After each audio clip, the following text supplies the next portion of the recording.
I think we can start just to answer. So Kristen was just asking me about this graph that I showed. And because we have a whole bunch of methods, and MISU is a very highly used method, is not there on this group. Mike.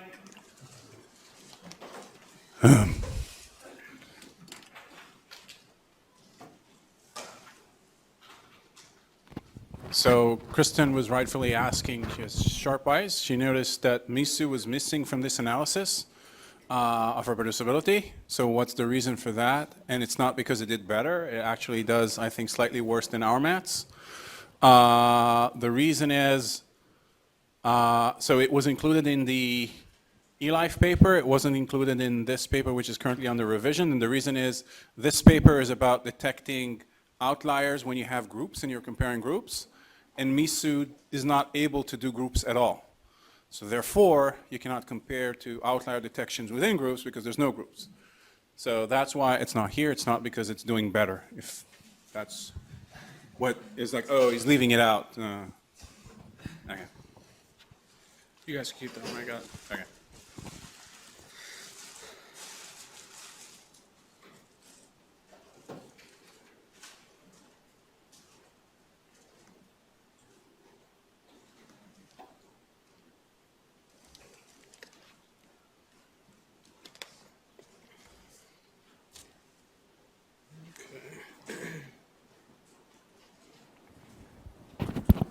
All right, so welcome back. So everyone got this first step to run, okay? We've got output. You should have one MAJIQ.hdf5 file for each of the replicates, each of these samples, and one Splice Graph file. So everyone's got that? You do LS or LL. All right, take that silence as a yes. Right, so we ran it in this configuration. It's kind of overkill to do this separate run because we had some initial problems, but as I mentioned earlier, you'll remember, instead of finding experimental groups, we could just list every sample as its own experimental group to detect more, or this is how you might want to treat patient data. So the command is very similar. You don't have to run this one. All we've changed is the configuration file. We're pointing to a different settings file, the one that has replicates as separate groups, and that changes the execution, so it's as simple as that. So that's the builder. We've now defined LSVs. We're going to go on to the quantifier, which quantifies the inclusion in one sample with psi, or between two samples or groups of samples with delta psi. This is kind of the general format and the minimal requirements for each of these. You execute MAJIQ, tell it we're running psi or delta psi. For psi, you just give it the list of MAJIQ.hdf5 files that we've just created for one group. You tell it what that group name is. This is just for naming the output files, and you tell it in which directory do you want the output to be written. Delta psi is very similar, except now instead of specifying one set of files, we specify a group 1 with a list of files. So this would be cerebellum1.majik.hdf5 and so on. Group 2, a set of files that it's the output of the builder. Name group 1, name group 2, and tell where the output should go. It's as easy as that. But before we actually execute that, just want to cover a few considerations that you might want to think about when running the quantifier. Just like the builder's reliable filters, the quantifier applies similar but different quantifiable filters when it's attempting to quantify those LSVs in this next step. So now we need reads that cover at least 3 start positions, and over all of the junctions in the LSV, we should have seen at least 10 reads. If these 2 conditions are met, we consider the LSV quantifiable in that sample or group of samples if we're specifying more than one sample, and we'll move on to quantify that potentially. Pretty obviously, if we're comparing 2 groups, the quantifiable thresholds must be met in both conditions for it to be considered. If it's quantifiable in one condition, not the other, we're not going to quantify it. Right.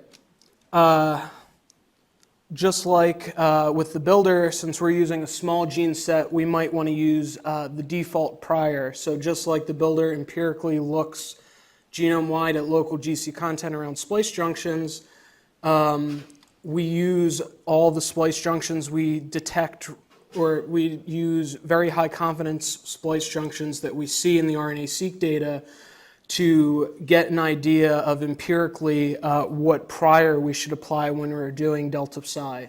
So just like to give you an idea of what's going on behind the scenes, MAJIQ's assuming that between two conditions there's not going to be a change.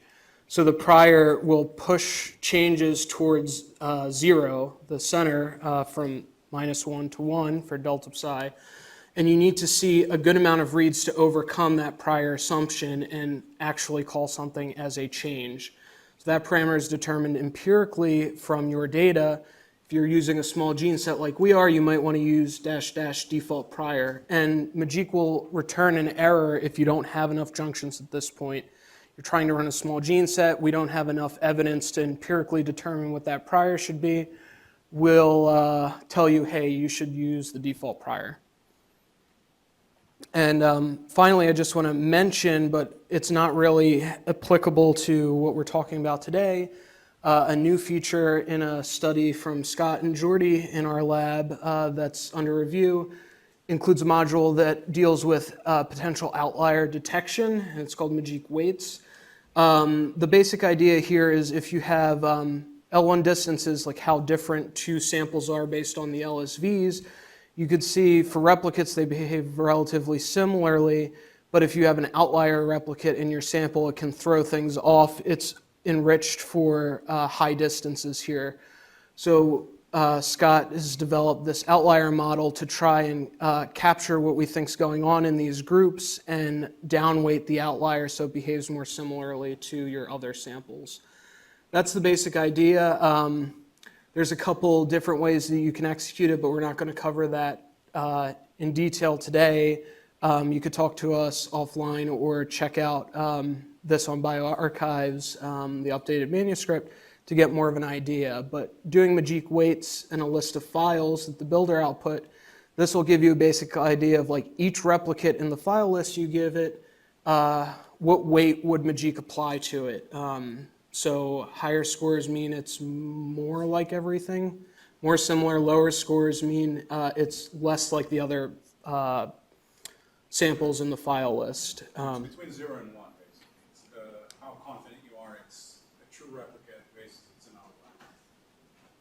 Yeah, so this is a new feature that you could apply if you're not so sure about how your data is behaving. That might that'll improve your results. The outlier won't throw things off, but you'll still use other information from that, so you still have statistical power instead of just throwing out the sample entirely. Anything else on outliers? This isn't my area of expertise, so. It assumes the coverage is similar between those samples. So it's trying to detect things that are misbehaving consistently. That's why you have that sharp tail over there in the blue, assuming they have similar coverage, because if they have very different coverage, that might be a confounding factor, right? So if you want to do outlier detection, you want to make sure that you're comparing things that are similarly covered, and if they're not, maybe you want to downsample them just to make sure they're all on the same basis when you do this analysis. So you don't mix the fact that one of them has much higher coverage with the fact that, you know, biologically it's misbehaving. Okay, just as a point. But again, we're not going to get into too much details of it. Yeah. So you don't need to do really generalized, right, normalization for This is something completely different. This is about, you have a group, you have a bunch of mice that you took, and you ran the experiments, and you want to leverage the fact that you have replicates to identify variations because of your treatment or something like that. But maybe, possibly, because of the way the experiments were done or something like that, some of them might be misbehaving. And so, you know, what is misbehaving? What is an outlier? We use that word all the time, but what does it actually mean? And if you look at the literature, there's no real definition, and people tell you, do PCA and look for outliers. What does it mean? This is an outlier? This is an outlier? I don't know, right? So this paper is about algorithmically defining it in a probabilistic model and doing this. That doesn't replace all the normalization and QC. It's just that splicing-wise, one of them, for whatever reason, it's a different tech, it's a different condition, whatever, will be misbehaving. And that's a way for you to actually detect that and then, decide whether you want to include it. The other thing is even if that happens, with this algorithm, you don't have to throw it out. You just invoke the weights. And basically, for every LSV and every junction in LSV, it will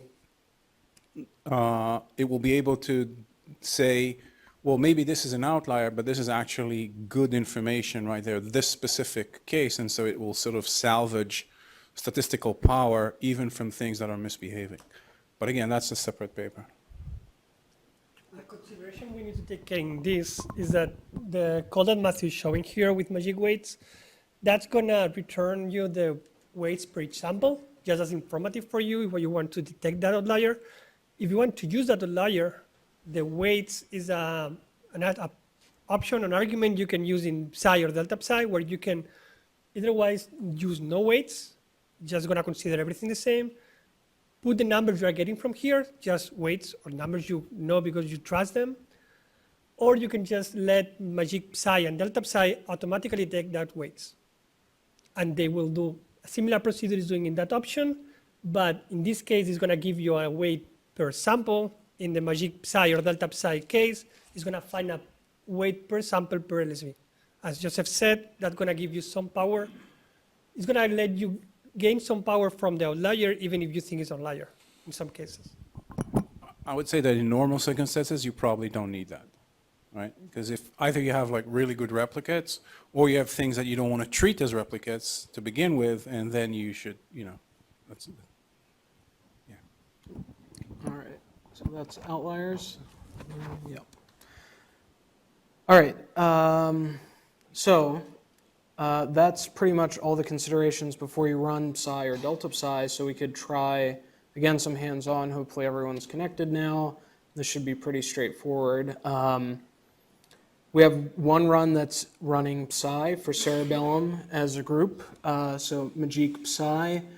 This will specify the list of cerebellum files from our builder execution. So it's in the output directory build groups or whatever you called the output directory in your previous execution. It'll find all the cerebellum files, and we're telling it where to put it. We're going to call it psi, cerebellum groups, what's the name, and how many threads. So that should work pretty quickly.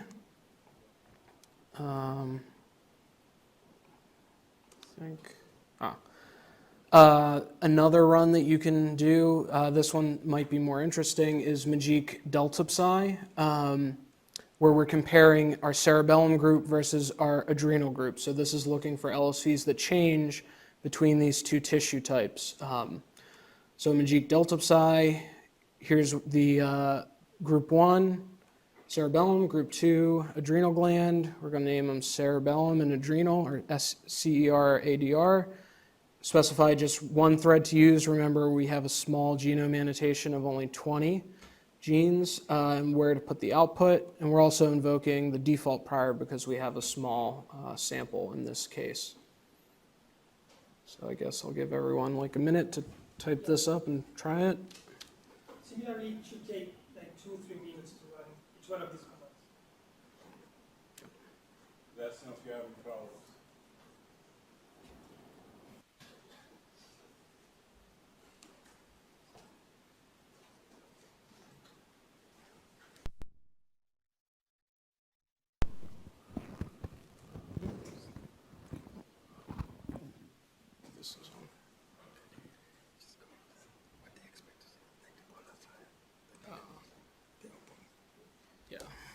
In the meantime, I think Jordy prepared a song for us. Yes. A song? Sure. Yeah, so if it works, you should get a message like alakazam or abracadabra end of execution, something like that. And in your output directory, wherever you specify it, you should see a file that's named like, in the psi example, ser.psi psi.voila, a voila file. It's an HDF5 file that has all the quantification information. For the delta psi run, you should see ser_adr.delta_psi.voila, and that's the main component of the output that you should see. There's also some other files, some temporary files that aren't important, but Can be removed.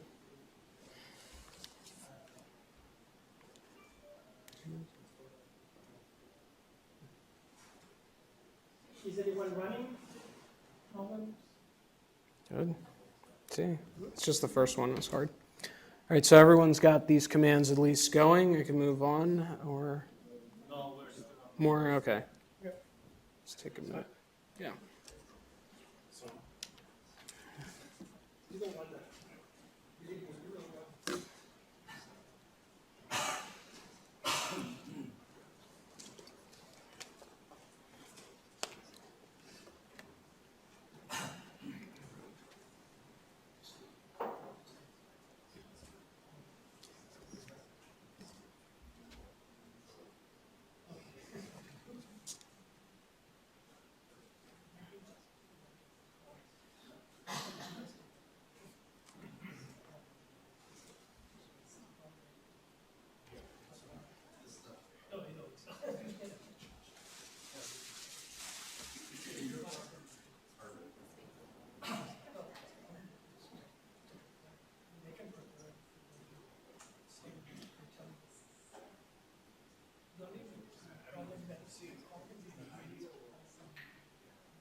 Okay, so it sounds like everybody's got it going. Didn't crash immediately. All right, I think we're good. All right. So if you have any problems, just like raise your hand or whatever, but we'll keep going on. So that yes. Yeah. Good, everyone's thumbs up. Yeah. You can play with other options like weights, for example, but in this case, since they are replicas, you will see that the weights are 1 always. Jordy. No problem.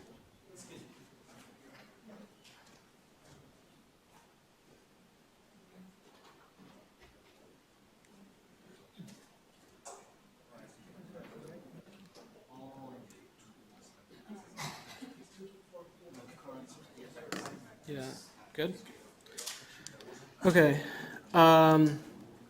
So that's the quantifier, pretty boring. All the interesting stuff's like under the hood and the math and the algorithm. You could read the paper or talk to us offline. What's probably more of interest is to actually visualize and make the data a little interpretable because those HDF5 files, while they have a lot of information for the everyday person, it's a little hard to parse that. So we have voila, the final part of our pipeline that allows you to visualize the data. And these are the general commands that you can run on the output of the quantifier, what we just ran. So just to go through the generalistic one. Oh, this is the wrong one. Yeah, sorry, that's wrong. This should say voila psi and voila delta psi. That's my mistake. It's right on the actual slide coming up. But basically, you tell voila, where's the voila, which is also misspelled, output file. The one that counts, it's right there. So you tell voila where the voila file from the quantifier is. You tell voila where the splice graph file is. Remember, that's from the builder execution. Where to put the output and some options that we'll talk about now. So what should you consider? For psi, there's not really much to consider. You'll just kind of throw out all the output, all the psis that you've detected in the group or sample. There will be a lot of them. You're throwing out all the quantification you have for all the genes. But for delta psi, there's some thresholds that make the output more manageable, not, tens of thousands of LSVs, but maybe a few hundred that change between two conditions. So by default, VOILA uses a threshold of an expected delta psi change of more than 20% between your two conditions. And you could alter this using the option -- threshold followed by a float from 0 to 1, and that will change your threshold, your cutoff here for change. Not only does it change what's displayed as far as the expected delta psi, but as part of the output of MAJIQ and how we report really robust, confident changes in splicing, we also apply a probability that the delta psi that you observe is greater than your threshold. And this is a probability from 0 to 1, where 1 is very, very confident that an LSV had this change of more than your threshold. So by default, this calculation will be computed for 20%. So it's just kind of another layer of filtering that you can look for very high confidence events that we're really sure changed above your threshold. So using threshold changes the expected and the probability calculation here. So to comment on this, so first of all, notice that these are the default parameters, and just like I said previously, these were designed to be on the conservative side, right? So 20% in the RNA field is a very significant change, right? A lot of the times people would still, talk about possibly 5, definitely 10% of something that is changing. So 20% is when they want to say, okay, this is like a real significant change. So again, coming back to my comment about the eLife paper and how it was designed, was to find like significant change. And the other thing is, the first number is based on the posterior distribution that Matt was saying has a prior that pushes things to 0, etc. What's the expected change, right? Expected over all possible changes. What's the expected value of that distribution? The second one is says basically how sure we are that that change is greater than whatever that value is in the first one. In this case, it's 20%, okay?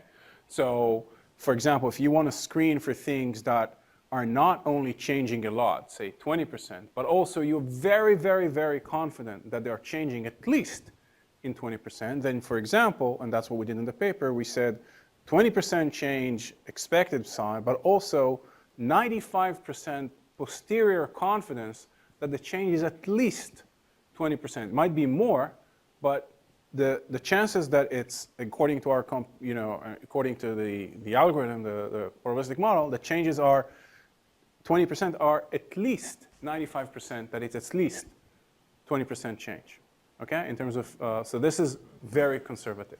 So if you want to go for, the high yield things that you can easily validate, they're going to give you, a very high chances of validating with the RT-PCR, like we're going to talk later, etc.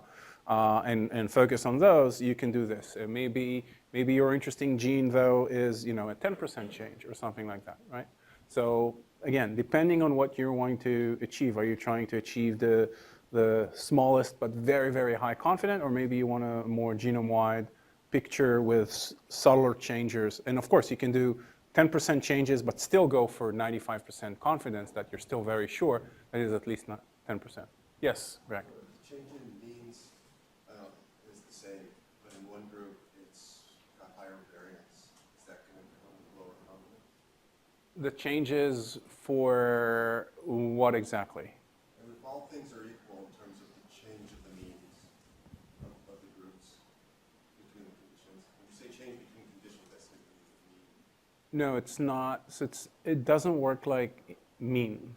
Okay, so the way it's changed between conditions because coming back, if you remember to when we started, we said you can have groups, and the basic MAJIQ algorithm assumes those groups are defining replicates. So when you have a replicate, when you have a bunch of replicates, okay, the algorithm underlying assumption is that there is a psi, which you don't know, okay? And what you're talking about is, okay, you're computing the expected psi. It doesn't actually work exactly like that. It is trying to infer what is the underlying psi that is supposed to be shared and producing all the psis that you observed with the reads going in this direction in each one of the replicates. But it's assuming a single underlying psi, okay? So if the variance, if you're having higher variance, what's going to happen to some extent in a sample or in a group is when you do, we didn't discuss the algorithm, you have bootstrap samples where you're repeating your estimates. And so your estimates are going to be shifting back and forth about what is the underlying distribution, and therefore you're going to have less confidence. The distribution is going to be more murky.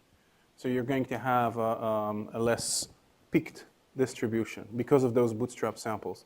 But it's not about the variance, by definition, it's not about the variance between the samples in the group, because it just doesn't work like that. If you're looking for this and you have a ton of samples that you're thinking are not sharing the same underlying psi, then you should be doing, heterogeneous data set analysis, which is the MAJIQ hat that we're going to mention at the end. This is for groups that you're assuming replicates. So do we have to worry about outliers driving results? So, Because I mean, in the previous version of the MAJIQ, we were seeing that it could be just one outlier. It was hard to distinguish when what we were seeing was driven by consistent behavior or outlier.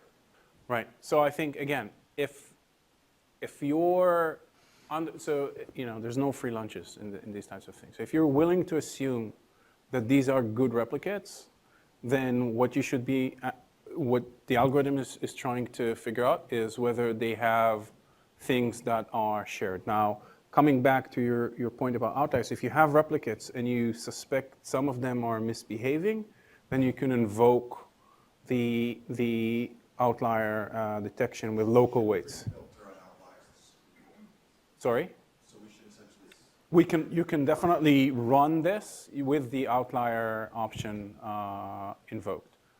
If you're looking for heterogeneous samples, then you should not be treating them as a group by itself. You should be doing a slightly different type of analysis where you're not treating them as replicates. Yeah, and again, when you assume those replicates, what happens is it's accumulating in the Bayesian posterior, it's accumulating the evidence. So if one sample had a huge amount of reads, which maybe is something that you've seen, I don't know, then for that specific event, it's going to dominate the posterior just because the way this is defined. Sorry? You can weight them out. Yeah, you can weight them out.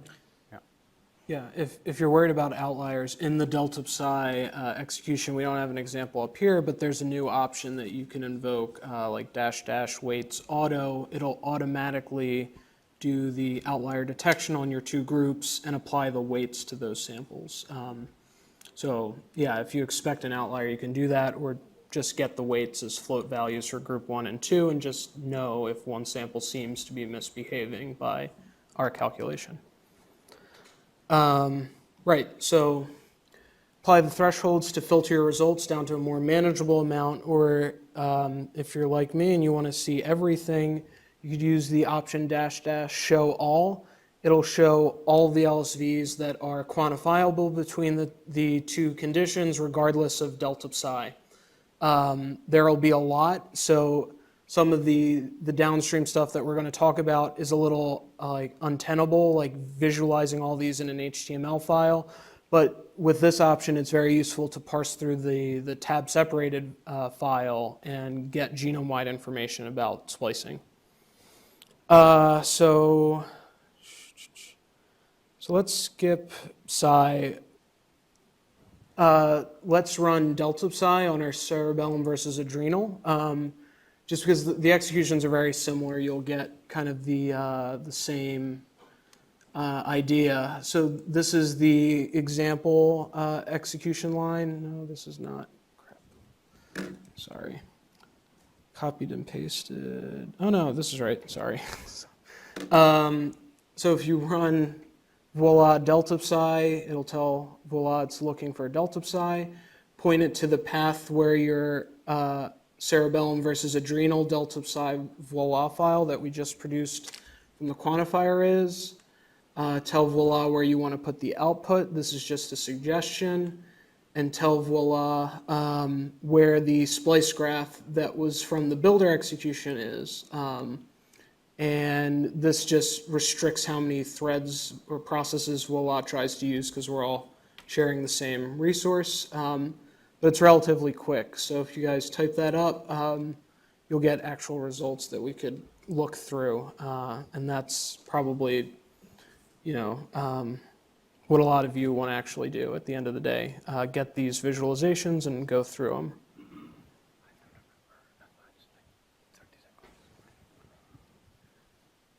This should take like 30 seconds, a minute.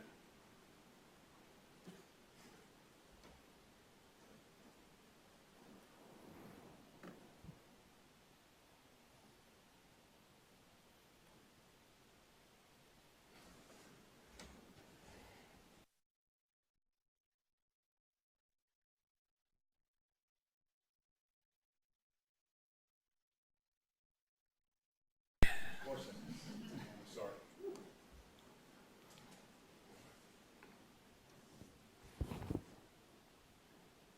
Takes longer to type the command. If you use tab, you can probably auto-complete a lot of this. So.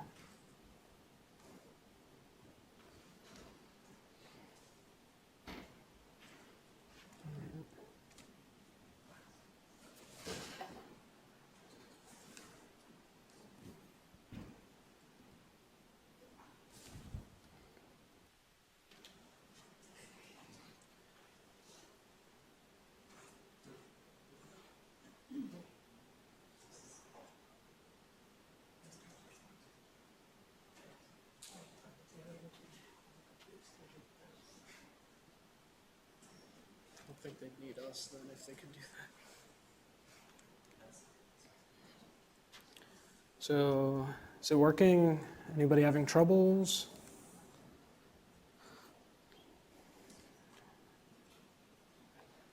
Yeah, so while everyone's working, I'll just move on. I don't think we have to do all these executions. They're very redundant, but just to show you what a theoretical execution would look like. If our default threshold 20% isn't producing, the number of genes we want, we can alter it. Just add the -- threshold option at the end and specify a float from 0 to 1, and that'll filter the results differently based on expected delta psi's.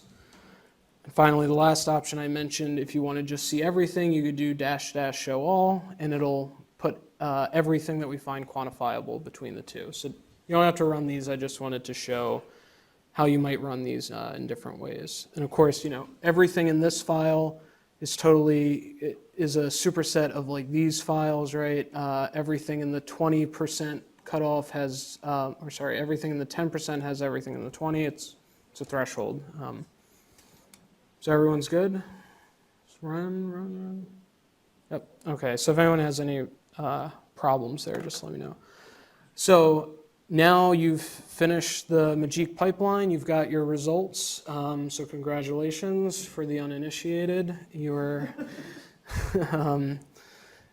So the problem is that your results are on the cluster and you can't view HTML files there. So you can use like SCP to copy them locally to your laptop if you want to look through the results yourself. So you can do that if you want. That should work, right? Yeah, SCP.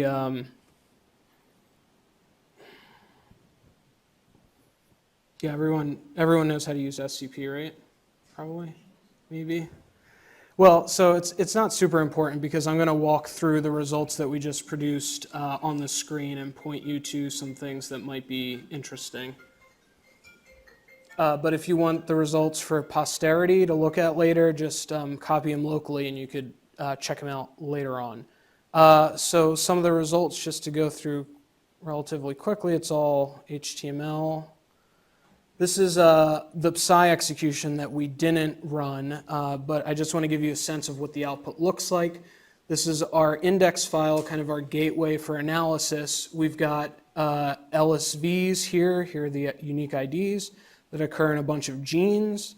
We have a little thumbnail that visualizes in a generalistic way what the splicing event looks like. We've got some single target LSVs where a bunch of splice junctions converge into our reference exon, highlighted in yellow, versus some single target LSVs where you have a reference exon with splice junctions emanating downstream to downstream areas.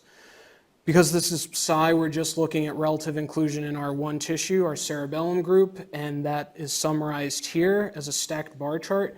So this is gives you a quick idea visually of what's the relative inclusion of all these junctions here. So the green one looks like it's the most used, then the blue junction, then the red. This is the compacted view. If you click on it, it expands and gives you a violin plot that gives you information about the posterior distribution of Psi here on the y-axis for each of these junctions, and the colors correspond to the little thumbnail there.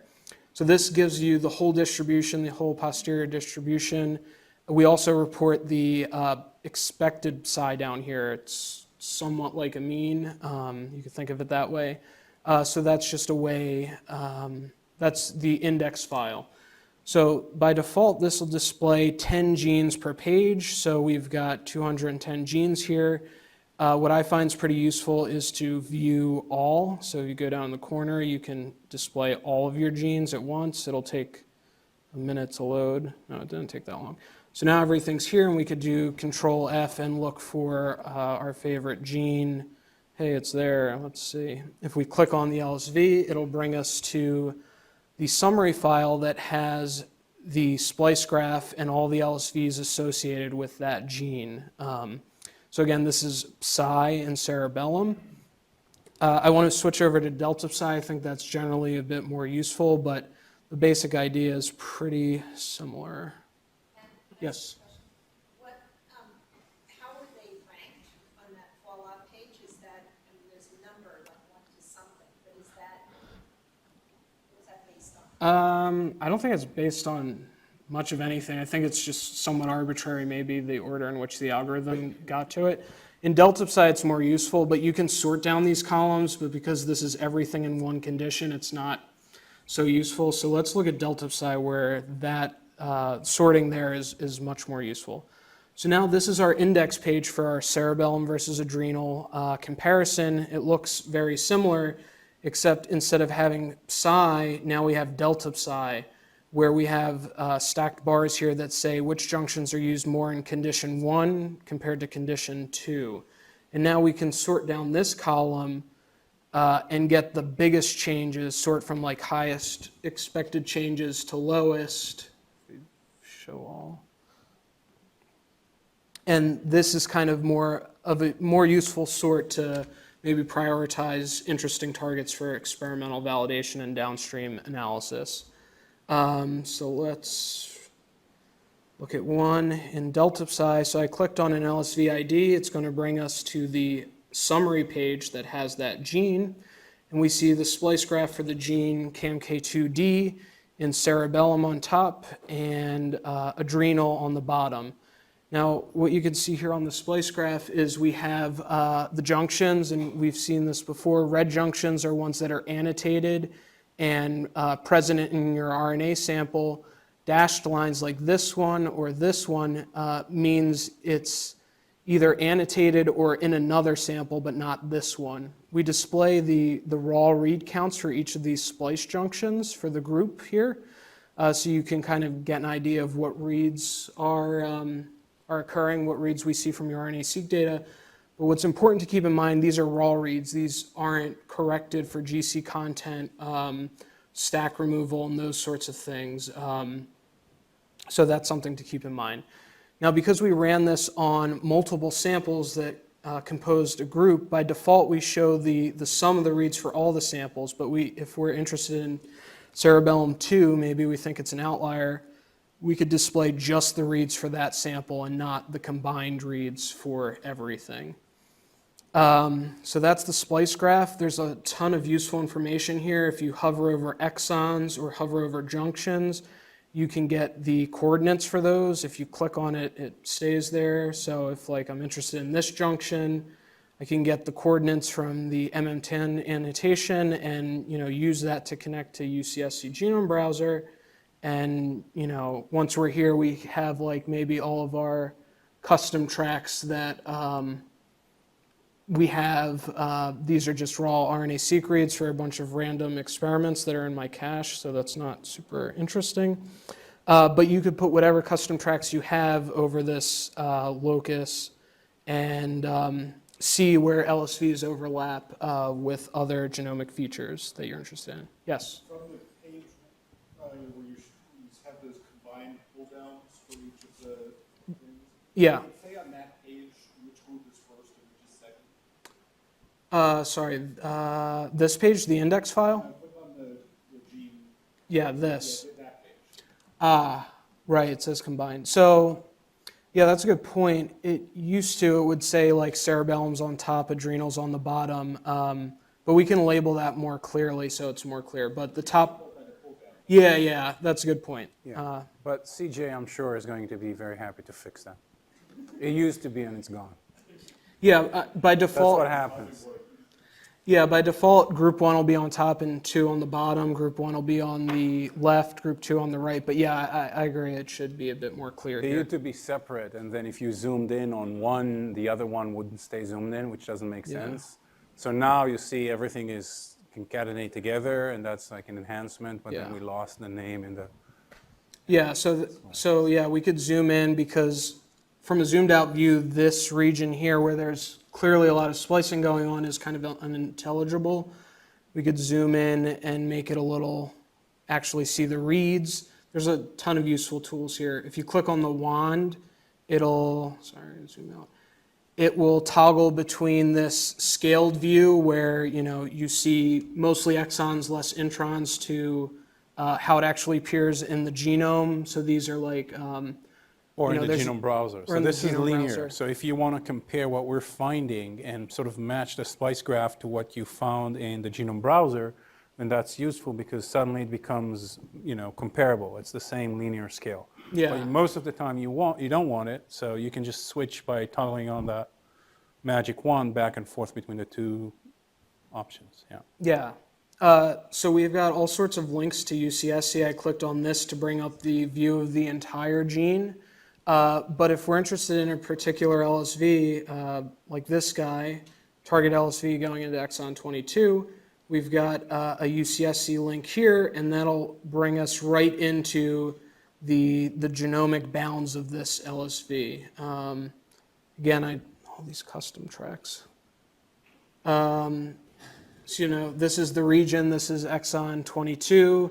These are the upstream alternative exons that are getting spliced to it. So you can do downstream analysis using this.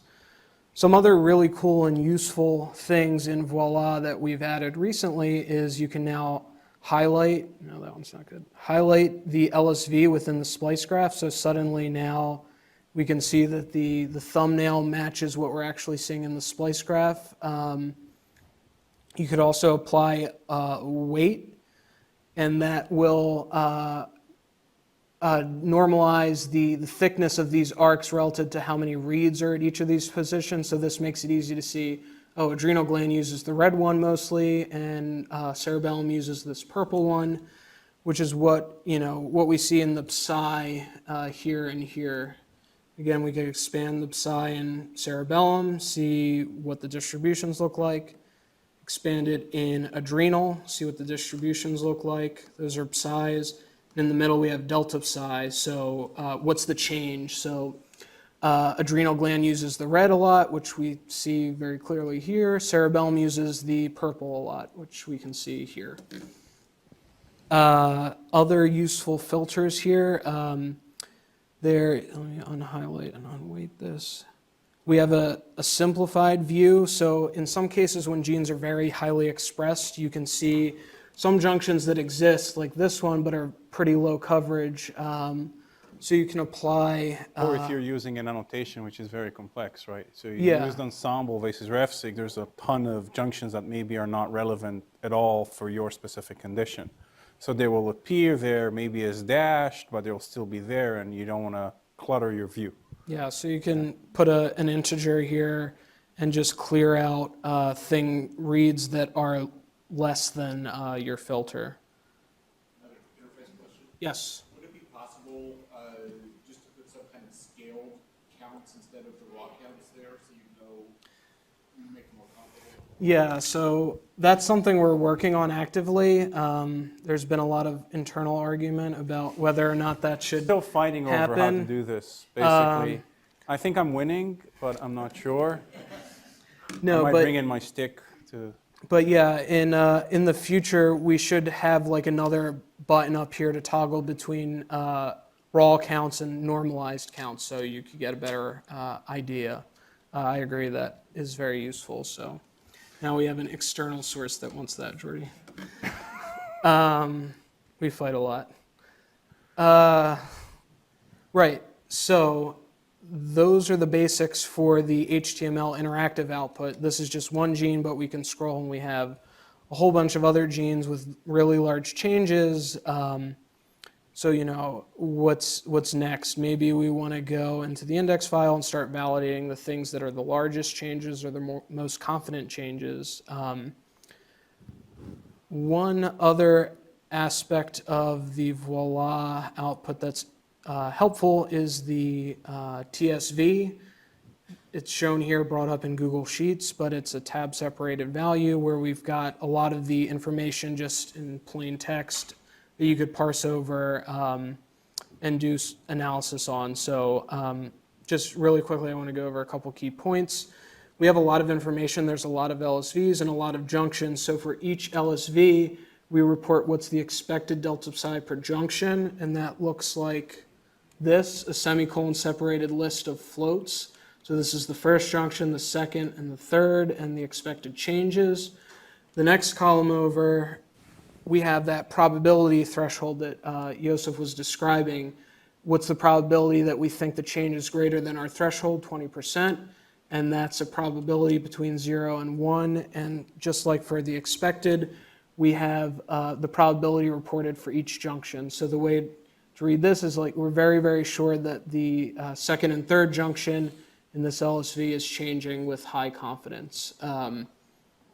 We also have information of the psi per junction in group 1, the psi per junction in group 2, and further down in the file, whether any of them were de novo, and just genomic information of what are the coordinates of each junction and each exon if you want to look for these, parse this with some script to do some genome-wide analysis. So that's the text file.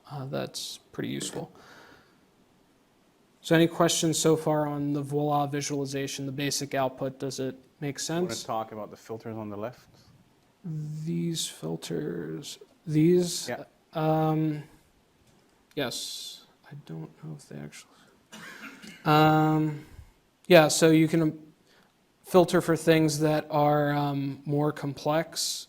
So if we want to look for things that are like 3 to 5 junctions, we can get more complex things. We can filter out things that are target versus source. That won't show anything, but we could toggle between these two. We can look at things that we think are like exon skipping like versus having a 3' splice site. None of them do. This is a small gene set, so. So those are additional filters that you could apply to kind of focus your analysis on a particular splicing subtype that you might be interested in. I think, whenever the simplified one, right.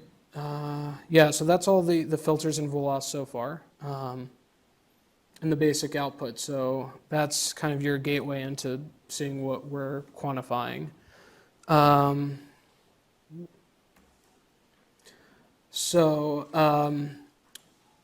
We're working on integrating this output into other tools that we're building, and also tools that are implemented in Galaxy or Genome Space.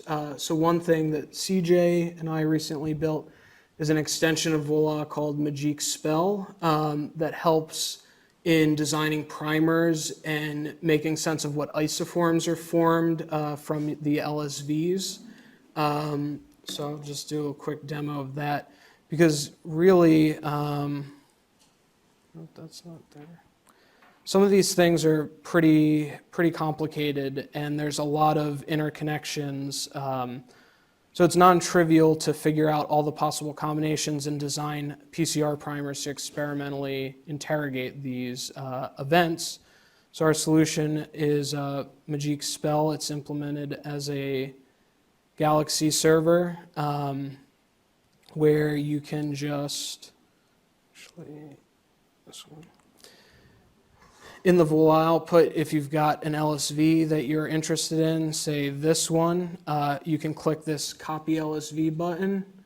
It copies a modified JSON format to your clipboard. If you go onto our the BioCiphers Galaxy web server, we've got MAJIQ Spell here. You paste the information here.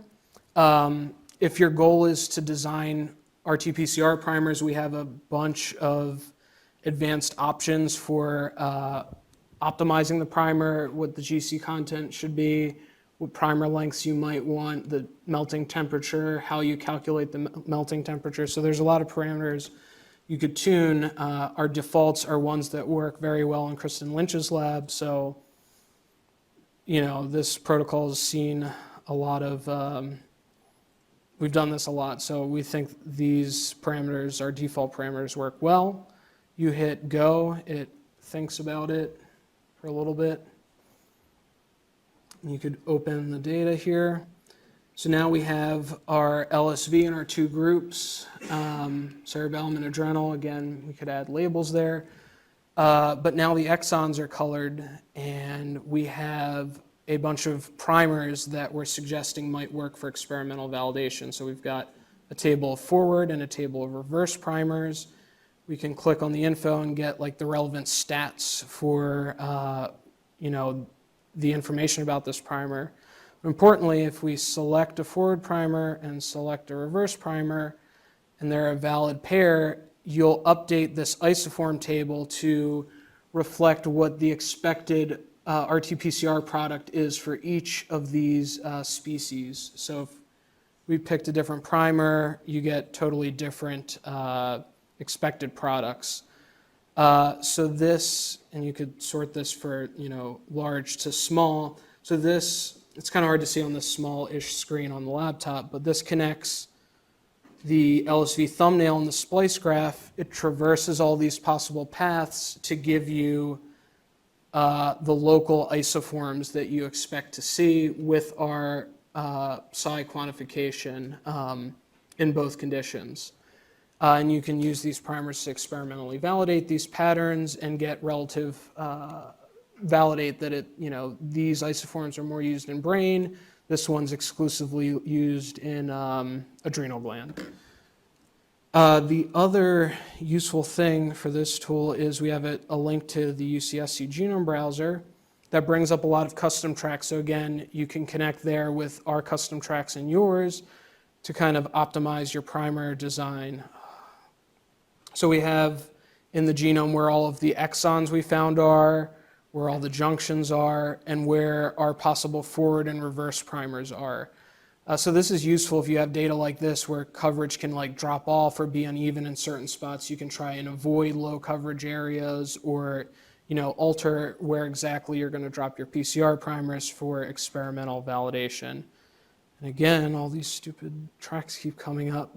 But we also have a PFAM domain track here that's part of UCSC that can point you towards LSVs that affect annotated protein domains. So this LSV is hitting a protein domain that's listed in PFAM, so perhaps choosing this exon versus this one or skipping both like you do in adrenal gland functionally alters this protein in some way. So this might be a target you might want to go after and experimentally validate or study further, right?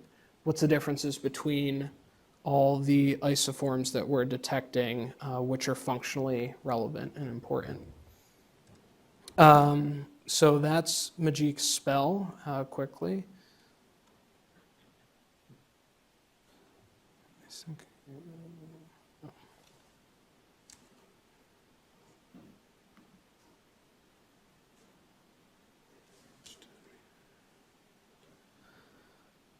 All right, so just towards the end, because I think we should leave a little bit of time for discussion at the end, there's a few other analysis scenarios that we want to at least touch on.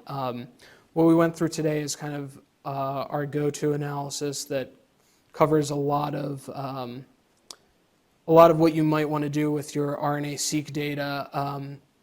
There's extensions for heterogeneous and other data sets, but really at the end of the day, the commands are very similar to what we went over here. So one thing you might want to consider is going towards how similar your replicates are. If you have kind of noisy replicates that don't behave well together, we like to do this where we have all of our samples, some wild type and some knockout mice, and we do all pairwise delta psi comparisons. So it's all pairwise combinations, and we can see how many LSVs we're reporting are changing in any of these pairwise combinations. So generally speaking, like there's fewer changes when you compare wild type mice. You get the most changes when you compare wild type to knockout. There is a good amount of variability when you compare any two knockout mice. So this is all done by parsing the text file outputs from VOILA that we talked about. So some heuristics over this, like changes in wild type versus knockout, but doesn't change in normal wild type versus wild type, can further help stratify the LSVs you detect and which ones you are most confident in changing. Yeah, that connects also to Greg's previous question about an outlier that might be driving some of the variations, right? So if you decouple them and you do this type of analysis, you can basically figure out if you have a consistent outlier, it will show up, right? It will light up. And even if it's not, even for specific cases, for any LSV, then we're probably going to show that with the table view, right? Yeah. Okay. So this is just 3 versus 3, but this can be expanded a considerable amount out, but as you add more, you add many more combinations. So what about the events themselves? This just counts that there are 77 changing here and like 212 changing here, but it doesn't say like, are these the same ones that are changing or what's going on there? So we're not going to go over this now, but we have a conditional table argument that VOILA can do to produce something like this, where it's sort of like the index file, but you give it all the pairwise combinations, and you can sort for LSVs that have the same junction changing in n number of comparisons. So again, this was our 3 versus 3. The top of the list we have this junction, this LSV was changing in all 9 comparisons we have here. So this is the one we're most sure about, but that drops off pretty quickly here. So I have the actual file here.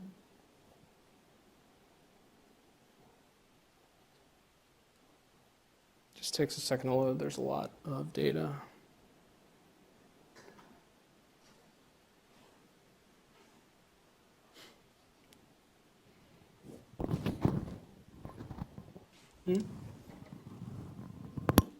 Yeah, especially if the internet connection is not. Right? Oh, it shouldn't be that bad. All right. Yeah, I guess the internet's not great. Oh, no, it's done. So we can sort this table for number of changing samples, and we've got our LSVs Here's the LSV, these are the comparisons, and we have the red junction, and all of these was changing above our specified threshold, in this case 10%. We could click and look specifically at, wild type 1 versus knockout 2.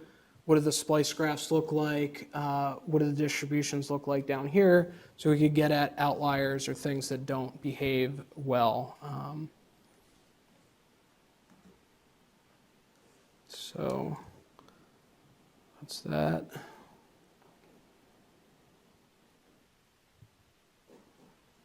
Okay, so, but this becomes kind of untenable for larger data sets because There's some other visual cues on the table, right? You want to skip over that? yeah. Okay, Well, sure. no, we can mention it, but there's a lot of information here that say whether this junction was like the most changing junction in this comparison or not, if the junction was changing, if the LSV was changing for another junction, but like your consensus junction, the one that was changing in most pairwise comparisons, wasn't the change in this comparison. So you have other cues here that can zero you in on the consistent changes in the groups that you care about. But all pairwise comparisons becomes untenable when you have, if you have 14 versus 14, that's 14 choose 2, like 91 comparisons. When you start getting to hundreds of samples, it's a little unfeasible to do 100 versus 100 in the basic delta psi that we've just described here. Can you go for a sec?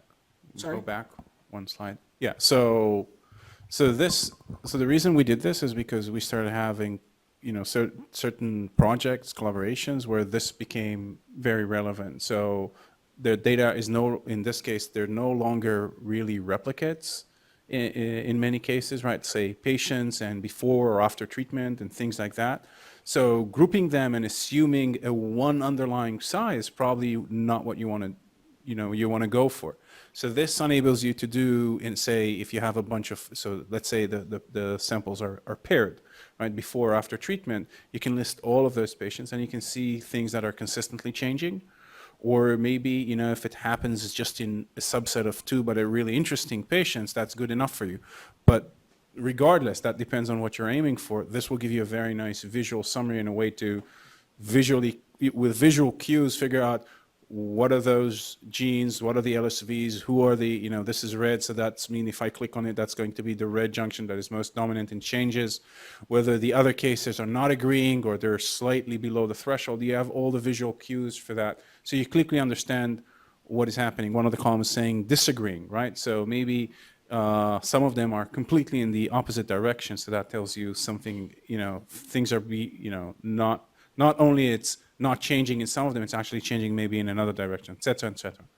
All right, so this is very relevant when you start analyzing heterogeneous data sets, paired samples, et cetera, and getting visual cues, and you can parse the underlying text files like Matt is just going to show you, especially when when you want to run other pipelines, other scripts, or when this becomes too much, right? So this is still relevant if you have heterogeneous data sets, but I would say manageable, right? If you have hundreds or thousands of samples, you're not going to do them in a HTML5 table.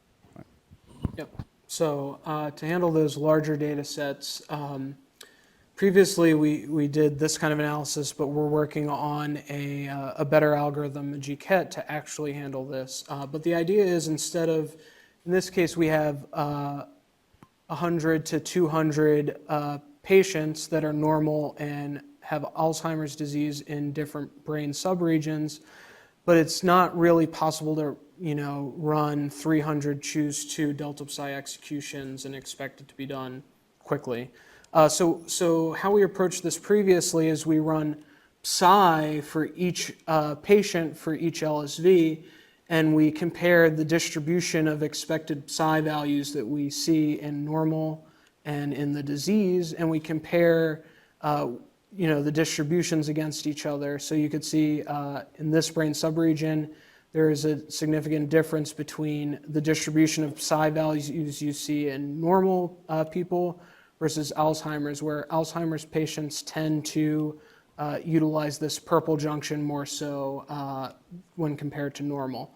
So that's how we've handled it so far, and if you want to like go do this kind of analysis today, you can do this with what we went over today. Just run psi per every patient in your settings file, and you can parse the text files and get this kind of analysis over it.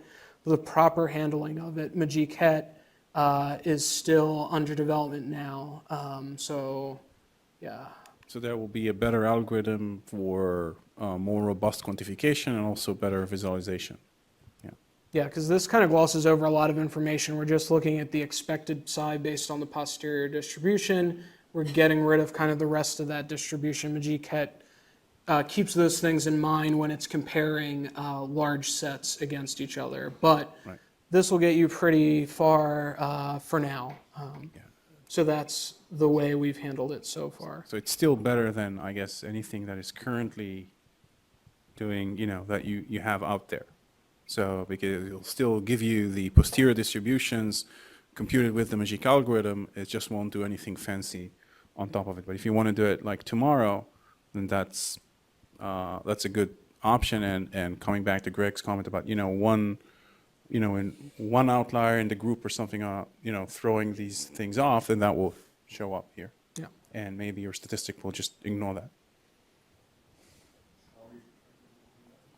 So again, up to you, right? So you're going to parse those psi values from the text file because you have those psi's. We give you all that information, and then you can do whatever statistic you want to do that you think is better suited for your number of samples, the way they're distributed, et cetera, et cetera. So we have the MAJIQ algorithm that will actually utilize the posterior distributions and all that stuff, but that's not available right now. Yeah, in this particular example, I think we used a Wilcoxon rank sum test, but you can do all sorts of things. That's what we settled on, at least for this first analysis. So yeah, that's MAJIQ. That'll be on the way soon, I hope. So I think that was it, right, as far as use cases. We've touched, just to review, kind of on all of these considerations or analysis scenarios. So, we told you how to run psi and delta psi. Really, that's the underlying thing that can get you to all these other guys, just with slight variations that we went over. So again, depending on what your data is and how it behaves, you might want to adjust some of the parameters we talked about, or at least be aware of what the algorithm's doing behind the scenes. That'll alter your results, obviously. So Joseph, did you want to cover any other major topics? I think we have the questions, right? Troubleshooting, things like that. Yeah, I think You want to go over those? I don't know. I think it's better maybe open a discussion than. Yeah. You can just ask questions. Yes, I was wondering if you guys wanted to offer, if you want to play around with VOILA for the next 20 minutes, you guys would wander around and tell people if they're. Sure. We can do that at the same time. Yeah. Yeah. Great. Talk about on depth.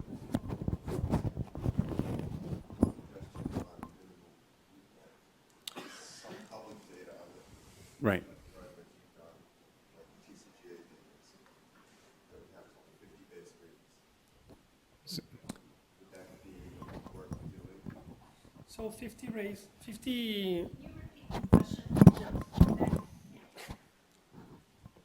So the question, if I'm right, was what is the minimum read length we can use that to get actually good quantifications from MAJIQ?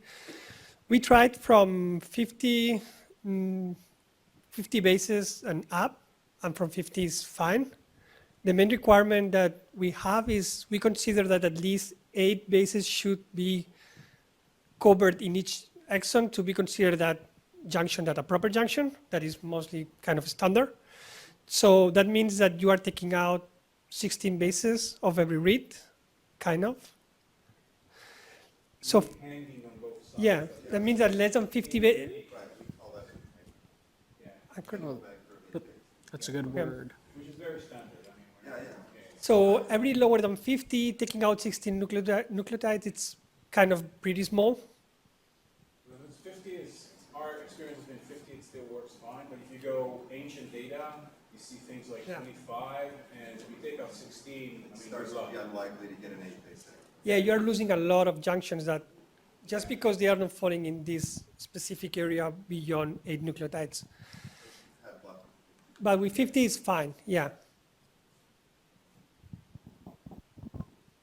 Of course, everyone prefers longer, like, Well, that's just It's what it some is. old data. but it's what we have, yeah. Yeah, 50 should work. And we'll kind of have less, number of junctions or LSVs that are detected because of that, or we're going to have less confidence because we've seen less reads covering junctions because the reads are short. But I mean, sure. For what we've seen, it still is well behaved. Right? Anything besides Yeah, sorry. So can you repeat the question? Try running anything besides the Illumina data? No. No. We're working on extensions that will able to combine this with long reads data as well. That's in the plans, but it's. Ion for it, not that different. Okay, so again, one question was whether we tried other things than Illumina, and the short answer is no. And the other question was ion torrent. Well, no, obviously that's part of no. That's part of the no. I'm just suggesting that might not be. Okay.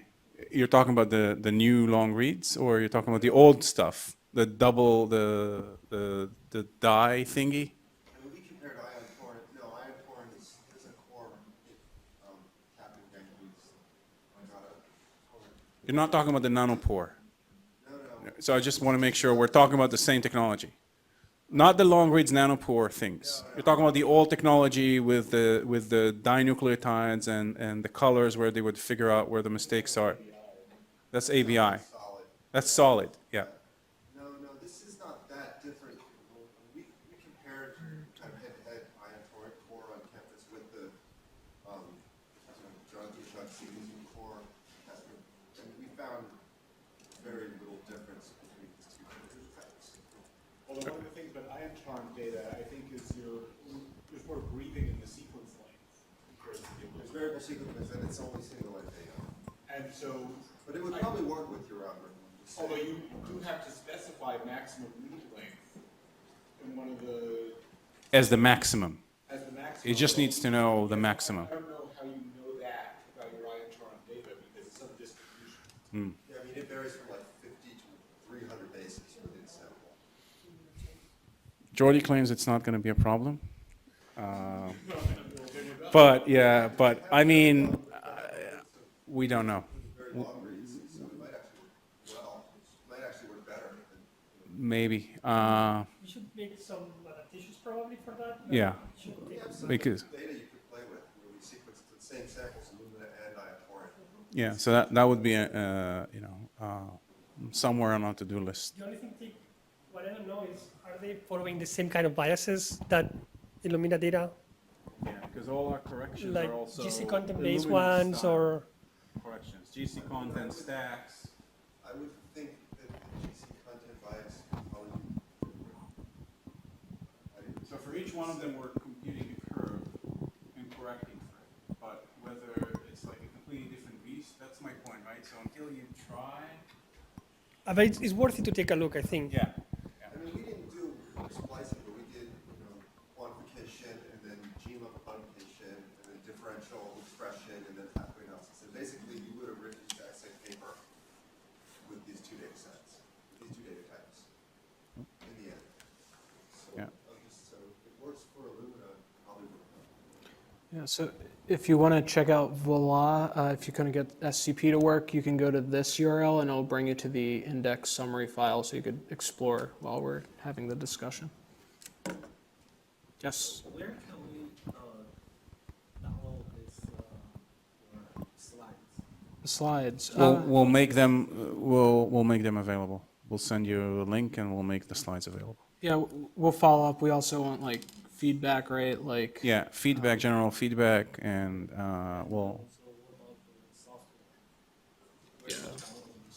Software is MAJIQ.biociphers.org. yeah. It's very simple. Yep. Yep. The software. Yeah.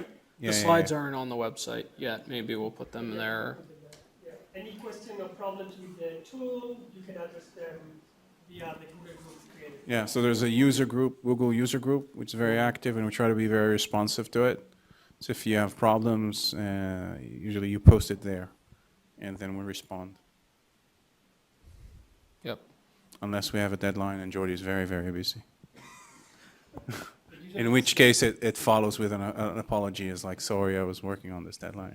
So all the software are either script or standard C. It's everything based on native Python, and some of it is based on Cython, that is like C conversions of Python ones. You can compile one general. It's everything. So the software right now, it's based on conda packages you can download or install. If you want to access directly the code, you can send us an email with your Bitbucket account. We can give you access to the code, and you can install it with the standard Python tools like Setup Tools Python or pip. And this is all, just to clarify, because it's Penn, so there's licensing agreement involved. If you're academic, you just click I'm academic and you do all this and you get access. If you're a company, then you need to say I'm a company and you need to get your authorization and you need to like buy a license and then you can do the same thing basically. And you can't sell it. You can do it, whatever. You can't resell the software, things like that. Right now, the differential comparison we're looking at linearized comparisons have three products. So what if in their case there are comparables? We thought about that. What's the question? So, yes, thank you, Kristen. Keeping us on track. So the question was, what about confounding factors in your groups? You're doing heterogeneous groups, and they're probably suffering from confounding factors, batch effects. Very, very much on our to-do list. So we're actively working on this. So yeah, maybe the next paper, and if it doesn't make it to the next paper, it's going to be the next paper. But we're actively pursuing it. And it's just, sorry? Once you have confounding factors in your data, solve that. It can be, tons of stuff, right? It can be things that has to do with age, it can be sex, and They are, I'm just saying, how, once they're in your data, you say it's on your to-do list, but what can you do about that? right now, or I mean, nuisance factors, I understand, you can block analysis, but if, you've sequenced your females on Tuesday and your males on Wednesday, you can't fix that problem algorithmically. You have to not do that. yes, but what you're describing is a very, very specific problem where your confounding factors are also coupled, right? So so confounding is, let's say I'm trying to figure out differences between liver and brain, but also some of my samples are male and some of them are female, right? That's a nuisance factor. Okay. If it's been mixed up with your batch, then it becomes a confounding factor. Okay, so I guess we're not using the same terminology. Yeah, but I think now we understand each other, which is even more important. Okay. You want to introduce some sort of block analysis. Yeah. Yeah, so I guess depending on what, where you grew up, maybe you call it nuisance factors or maybe you call it confounding factors, but that's, yeah. What's confounded means it's, your gender and your batch are mixed together. There's nothing you can do. That's a study design issue. You shouldn't have designed your study that way. Right. You can say that the tissue type that you're trying, differences in tissues are confounded with, Maybe your batch.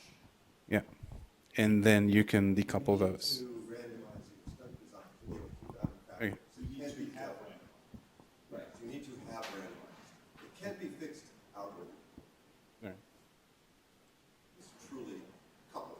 If it's truly coupled, yeah. Yeah. So just have a general question regarding RNA-Seq.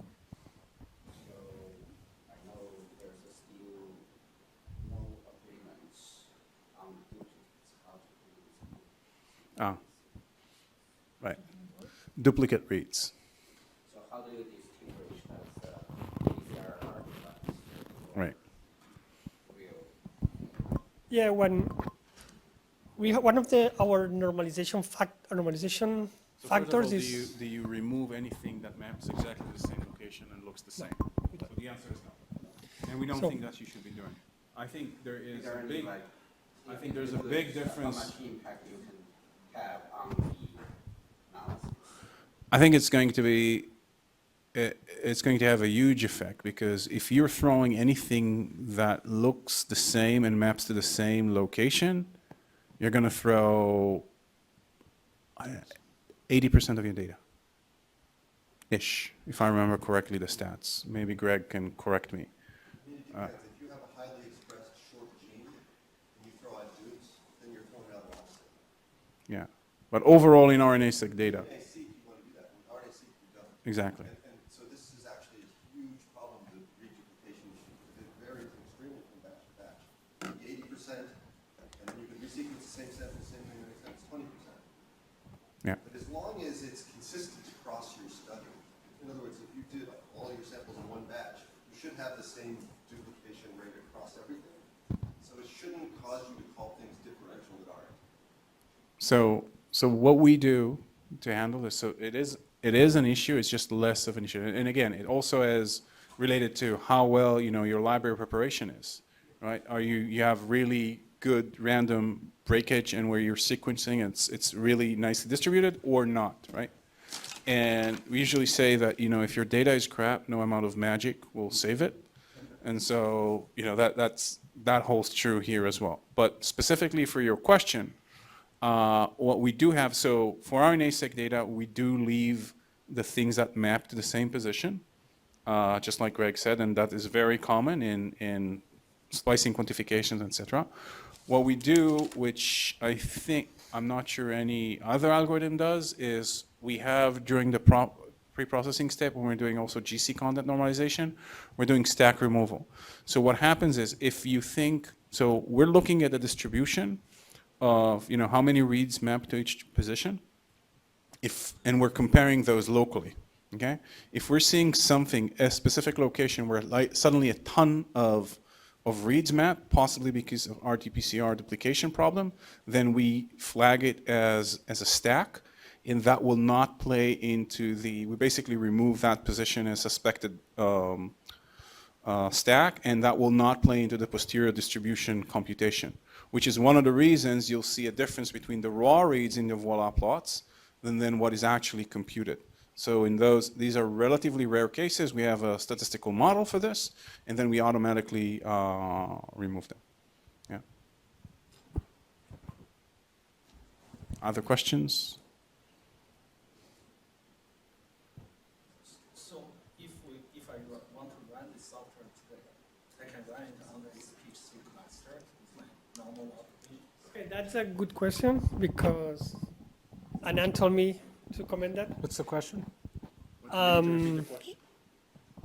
was asked if we can use that cluster today to play with MAJIQ a bit or to run it with high samples in HPC.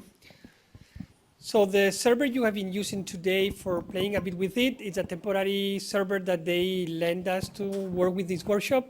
This server is going to be completely disappearing today at 4 p.m., 5 p.m. Right. But I have to say I have regular HPC user. Yeah, you can, if you have in the HPC PMAX, right now is not a module you can install. You can load like they normally do things, but you can install MAJIQ there by your own and work with it. So it's easy to install by yourself, but it's not by default on HPC. But it's already installed? No, it's not already installed, but you can install it by your own in your own account. This is something we need to. We are working with Anand to get it ready for get it everyone done, so to it's load it, but it's not right now. I did it by my own, and I work with HPC for that. Installed in your own. Install it in your home directory, and that should be good enough to work with. Okay, so I think if anyone else has further questions, we'll stick around and you could ask us whatever. But yeah.